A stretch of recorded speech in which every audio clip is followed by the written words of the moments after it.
বন্ধুরা, আমরা জেনে গেছি এতদিন পূর্ব পাকিস্তান আর পশ্চিম পাকিস্তান বলে কিছু নেই, সব এক হয়ে গেছে। পূর্ব পাকিস্তানের অসভ্য ইতর বর্বর ধর্মান্ধ ধর্মোন্মাদ মাদ্রাসা শিক্ষিতগুলো পশ্চিম পাকিস্তানের ক্যাপ্টেন কর্নেল সামরিক পার্সোনালদের থেকে ট্রেনিং নিয়ে ওরা নিজেদেরকে বিশাল কিছু একটা ভাবা শুরু করেছেন আর বাঙাল ভাষায় গালাগাল শুরু করেছেন। আমরা আমরা নিজেরাও বাঙাল, আমরা জানি, সমস্ত বাঙাল ভাষা জানি। কি ভাষায় গালাগাল করবেন আপনারা?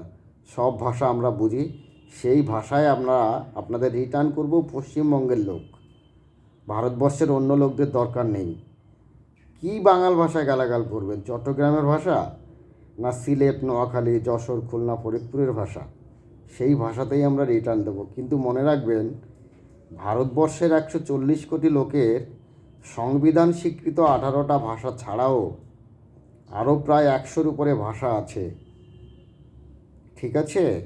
তামিল, তেলেগু, কানাড়া, কন্নড়, অসমিয়া, তারপরে উড়িয়া, গুজরাটি, মারাঠি ইত্যাদি ভাষায় গালাগাল শুরু করলে আপনারা পালাতে পারবেন তো?